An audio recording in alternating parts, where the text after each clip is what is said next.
बिहार की राजनीति में प्रशांत किशोर के एक के बाद एक तीखे बयानों और नए ऐलानों ने एनडीए सरकार और खासकर उप मुख्यमंत्री सम्राट चौधरी की चिंता बढ़ा दी। से 60,000 परिवार रहते हैं, उनमें से 10,000 परिवार के एक एक बच्चों को नौकरी की व्यवस्था जरूर हर हालत में मिले। लखीमपुर से 10,000 युवाओं को नौकरियां दिलवाने के वादे से लेकर कथित फेक एनकाउंटर के मुद्दों पर पीके ने सरकार को सीधी चुनौती दे दी है। आखिर क्या है पूरा मामला और क्यों बिहार में अचानक सियासी हुड़ मच गई है, आइए समझते हैं पूरी खबर। प्रशांत किशोर ने मंच से बड़ा ऐलान करते हुए कहा कि बांकीपुर इलाके के करीब 10,000 युवाओं को उनके निजी नेटवर्क और प्राइवेट सेक्टर के संपर्कों के जरिए नौकरियों लगवाया जाएगा। पीके के इस दाव के बाद भाजपा ने पलटवार करते हुए कहा कि पलायन रोकने का दावा करने वाले खुद युवाओं को बिहार से बाहर भेज रहे हैं। इस पर प्रशांत किशोर ने कड़ा जवाब दिया कि में दम है तो बोल दे कि 10,000 बांकीपुर के बच्चों को नौकरी नहीं मिलना चाहिए, ये बात भाजपा वाले बोल के दिखा दें तो जो कुत्ता बिल्ली वाला बयान का हाल हुआ था उससे भी बुरा हाल होगा।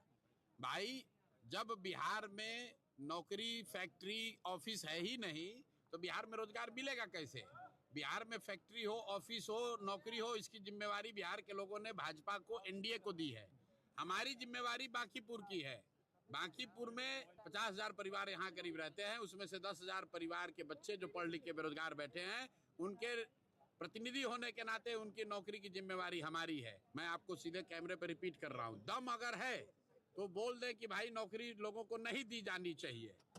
अगर वो बोल दे तो उनको पता चल जाएगा कि जनता क्या चाहती है। बिहार में न फैक्ट्रियां हैं न उद्योग, इसलिए मौजूदा स्थिति में जहां अवसर है वहां रोजगार देना उनकी जिम्मेदारी है। साथ ही उन्होंने बीजेपी को खुली चुनौती दी कि अगर दम है तो बोलकर दिखाएं कि युवाओं को नौकरी नहीं मिलनी चाहिए। पीके के इस सीधे हमले के बाद बिहार में सरकारी मोर्चे पर भी तेजी देखने को मिली।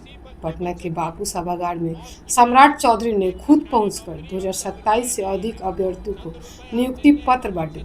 राजनीतिक जानकारों का मानना है कि प्रशांत किशोर के रोज उठ रहे सवालों और दबाव के कारण ही सरकार को अपनी उपलब्धियां और नियुक्तियां जल्द से जल्द जनता के सामने लानी पड़ रही है। मामला सिर्फ नौकरियों तक सीमित नहीं है। भरत तिवारी एनकाउंटर मामले में सरकार द्वारा परिवार को आर्थिक मदद और एक परिजन को सरकारी नौकरी देने के फैसले पर भी प्रशांत किशोर ने सवाल उठाए हैं। पीके ने स्पष्ट कहा कि मुआवजा और नौकरी ठीक है, लेकिन असली न्याय तब होगा जब गोली चलाने वाले और इसका आदेश देने वाले गृह विभाग व पुलिस अधिकारियों पर सख्त कार्रवाई होगी। उन्होंने बंटी यादव समेत अन्य प्रभावित परिवारों को भी समान न्याय देने की मांग की है।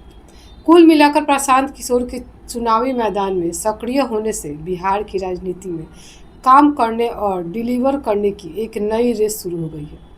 चाहे आरजेडी हो, जेडीयू हो या बीजेपी, हर खेमे में रणनीतियां बदलने लगी है। इस पूरे सियासी घटनाक्रम पर आपकी क्या राय है? क्या प्रशांत किशोर का यह मामला बिहार में असर दिखा पाएगा? कमेंट बॉक्स में अपनी राय जरूर बताएं।